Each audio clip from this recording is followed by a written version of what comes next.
Hi students. In this video, I'm going to teach you how to make a measurement, and I'm going to teach you how to add significant digits to that measurement. So at first glance, you may be kind of looking at me funny. You learned how to measure in elementary school.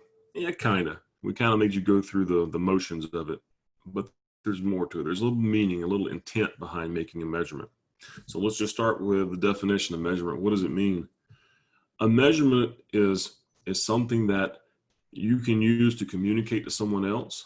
And when you give a person a measurement, the intent is for them to conjure up an image in their head to sort of understand what you're talking about. It's almost like a separate language to describe physical properties. When you make measurements, a good measurement has two pieces. It has a number and it has a unit. In this video, we're going to focus on the number part of this, and we'll talk about units after we squared away adding numbers. But essentially, units and numbers for measurements really act like adjectives and adverbs from English class. We know that when we add an adjective, it gives a description of the noun. And so for science here, the noun will be like a physical property, length, height, weight, mass, whatever. And then we give this unit, and it describes that thing. It's an adjective. Now, when we give numbers in a measurement, it's an adverb.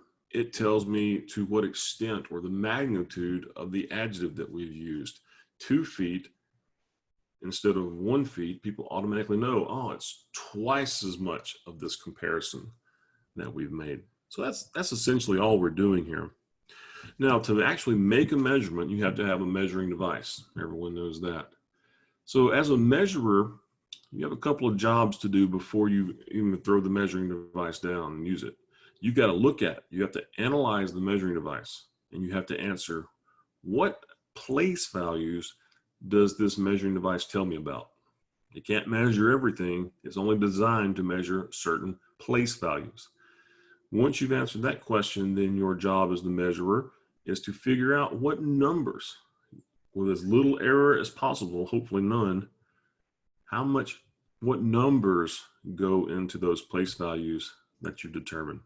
So that's what measurement really is. And when we've done that, we've figured the place values, we put numbers in, those numbers become what we call significant figures. All right, so we are talking about place values. I'm not going to go through this very much, but just in case you needed a review on it, I wanted to pop this slide in, allow you to hit pause right now and review this for as long as you need to. What we're going to do to learn how to measure is, I have a little fish here, and we're going to measure this fish with a couple of different rulers. We're going to be measuring the property of length for this video. All right, so I have it right here in front of me. Got a few rules to follow.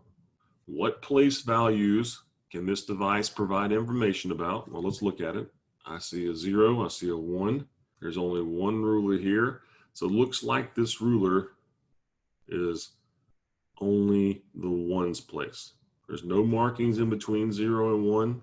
It's just 0 to 1 unit. So the ones place, and that's it. What place values am I sure of? Well, we're going to get to that here. Is this fish 0 or is it 1? I just got through telling you this device can only tell me the ones place, but is it 0 or 1? So right now you're probably getting angry with me. It's obviously not 0 and it's obviously not 1. So we've got a bit of an issue here. So let me back up half a step. When we put these numbers into the place values, for the place values that we know about from the measuring device, we only put numbers in as they register. 0 doesn't register. It's not enough. 1 is actually the first significant digit you ever put into a place value. Technically, when you do place values, 0 is not a number. We count 1 through 10. And when you see quote unquote important zeros in numbers, that's really the number 10 hiding out, and you carry the 1 to the next place. But as we assign this measurement here, how long is this fish? I want to put information in it about the ones place. It's not yet 1. It's less than 1. So I'm going to put in a 0. And that is not an important 0 because it is not measured. There's not enough of this fish here to register in the ones place. It's just not enough. So we're putting a placeholding 0 in the ones place. All right. And I'm pretty sure about that. There's like 0 error. I can plainly see this fish is not up to the number 1 here. Plainly see it. And so 0, and it's 100%. Now moving on to question 3. What place value am I most unsure of? Do I guess? Well, me saying that this is a 0 length fish may be bothering you. You can look at this fish and you can obviously see it has a length, okay? But it's greater than 0, less than 1. But we've moved beyond the ability of this ruler, this particular ruler, to give us correct information. I can only be sure of that ones place. So what we always do, and this is a rule, you can mark this down.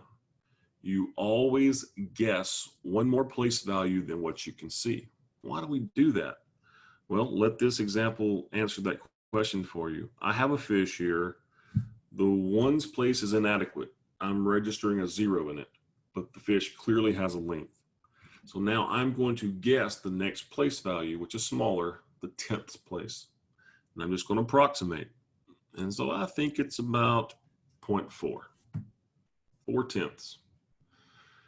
I can't be sure of that 4. It is a complete guess. Hopefully it's accurate. I don't know, but I hope it's a good guess. Regardless, I've introduced error. And when you make a measurement, as soon as you introduce error, if you can't be totally sure of that 4, then you stop and the measurement is over. And this particular fish, in its length, only has one significant figure, the 4. The 0 is not significant because there wasn't enough there. You know from elementary school, there's an infinite number of zeros out to the left here for all those other place values, tens, thousands, millions, billions, that also didn't register because this fish wasn't long enough. Okay, it only first registered in the 10th place, which in this case was a guess. All right, that's a lot of words. Let's see if you understand kind of what I'm talking about here. So let's just imagine for a moment, you measure this fish to be 0.9 units. Well, this, what you see on the screen, is that an allowable measurement for this fish?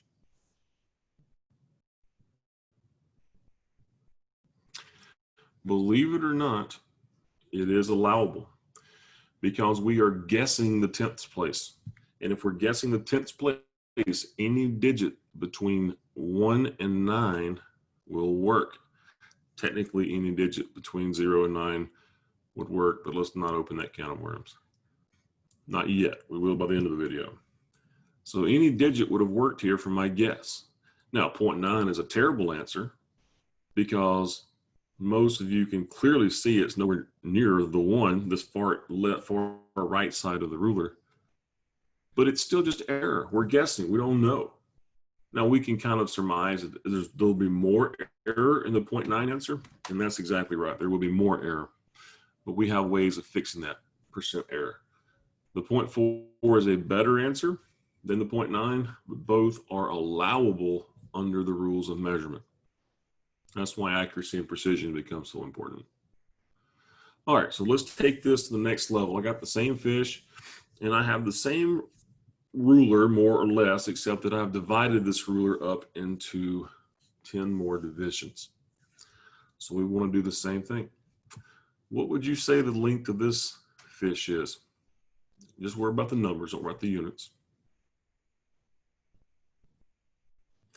Okay, you got the length of this fish. Now let's go through it together. So let's check out the place values. This ruler has 0 to 1, so that's the ones place. And then it also has 10 smaller divisions of equal length. So those are the 10th place. This is a ones and 10th place. So just like before, I want to add numbers, the correct numbers, into those place values, starting with the ones place because it's the biggest. It is larger than 0, but not yet 1. So we're going to put a 0 in the ones place. 0 point. Now we're going to count these divisions. 1, 2, 3 of the tenths. 1, 2, 3. And there's no way I'm wrong about that. I'll even count it 3 times. 1, 2, 3. There's no way I'm wrong about that. So we're going to count this as 100% accurate. It is at least 0.3. So we're getting there. Now, is the tail exactly on the 3? Exactly on the 4? In between them? Halfway between them? A little less than halfway between them? I happen to think it's a little less than halfway between them. Okay, so once again, our last thing we always do, make that guess. Let me know the extent of your measuring device. So 0.3, then the guess, 4, 5, let's see what I guessed earlier. So 0.35, okay? So that 5 tells me it's landing in between 2 marks. And it was just a guess. Maybe those little errors, maybe some of you thought 0.34, and that's perfectly fine. So how many significant figures are in this final measurement that we just made? If you said 2, you're right. Again, the 0 doesn't count. There's an infinite number out to the left. Here's our first register in the tenths place. So we have 2 sig figs. Okay, so now if we take this ruler, same length, same fish, just more finely divided. When I measure the length of this fish, what place value will my measurement end in?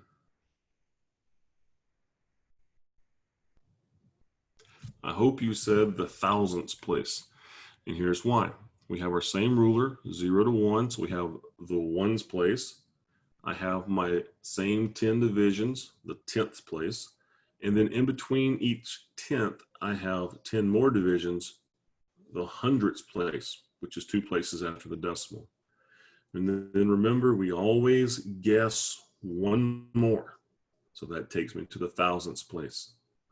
So as we assign numbers to this, it's going to be not yet 1, so 0.123. No way I'm wrong about that. So 0.3. And then we're going to come down here and kind of see, I think it's just to the left of this mark. Let's see what I said earlier. So 0.345. So I think it's just to the left of the 5th mark. So I counted 1, 2, 3, 4, and I'm dang sure it's at least 4. So that 4 there is 100%, no error. And where I'm a little unsure is, man, how close is it to that 5? How close? Is it right in between the 4th and 5th tick mark? Is it right on the 4th, right on the 5th, closer to the 4th? I wasn't sure, but I guessed 5. It's kind of the easy way out, I suppose. But that's my guess. It is significant. It is a significant number. In this measurement, we have 3 sig figs. The 3 we're sure of, the 4 we're sure of, the 5 is a guess, but we hope it's a good guess. So 3 sig figs. How does 3 decimal places make this ruler more precise? Take that as a fact. It is more precise, and that's what we would say. But why does 3 decimal places make it more precise than the 2 previous rulers? The reason is repeatability. Precision has very little to do with accuracy. Precision is about, if you take a measurement with this ruler and you get 0.345, okay, someone comes into the room after you blindly and you give them the ruler, they measure the fish, they should get 0.34 something as well. They leave, give it to the next person, they come in, look at it blindly, measure it, they should get 0.34 something as well. If you're precise, then everyone who measures, or all the measurements, should be really close together. And you can do that with this ruler. If you think back to the previous, or the first ruler, when I was wildly guessing 0.4, we could do this exercise with 5 of your friends.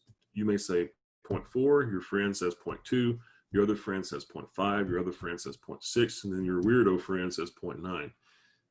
Those aren't repeatable. Those numbers are all over the place using the same ruler. So that lowers the precision, the predictability, the repeatability of that instrument. So when we want something to be a precise measurement, we're not really saying we want it to be really accurate or close to the true value. We're saying we want something we can depend on, something that's repeatable. Anybody can do it. Okay, to test your understanding, I've given you a toadstool. So I want you to measure the height of this toadstool to the best of your ability, and note that it did take 2 rulers.